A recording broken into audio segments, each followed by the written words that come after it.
स्नेहा एक सीधी सादी लड़की थी जो अपने पति रोहित के साथ एक छोटे से शहर में रहती थी।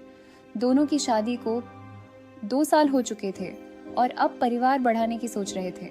एक दिन अचानक स्नेहा को सुबह सुबह हल्की कमजोरी महसूस हुई और मितली सी आई। पहले तो उसने सोचा कि ये शायद मौसम की वजह से होगा, लेकिन फिर रोहित ने मुस्कुराते हुए कहा, कहीं गुड न्यूज़ तो नहीं।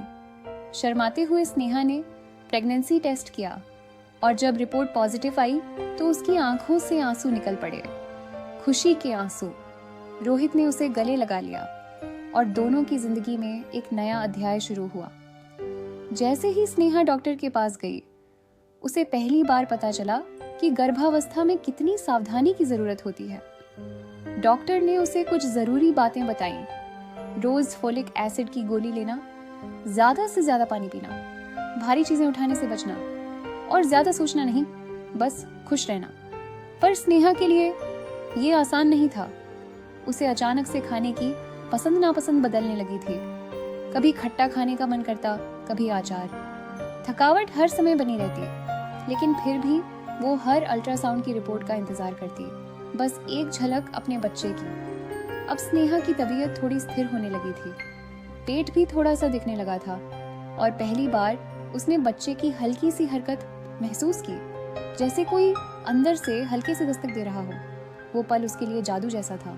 डॉक्टर ने सलाह दी, रोज हल्की एक्सरसाइज करें, जैसे वॉकिंग या प्रेगनेंसी, योगा, आयरन और कैल्शियम की गोलियां नियमित लें, मौसमी फल और हरी सब्जियां खाएं और सबसे ज़रूरी अपनी नींद पूरी करें।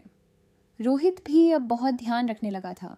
स्नेहा की हर ख्वाहिश को पूरा करता, चाहे वो रात को गोलगप्पे खाने की जिद हो या बच्चे के लिए लोरी गाना।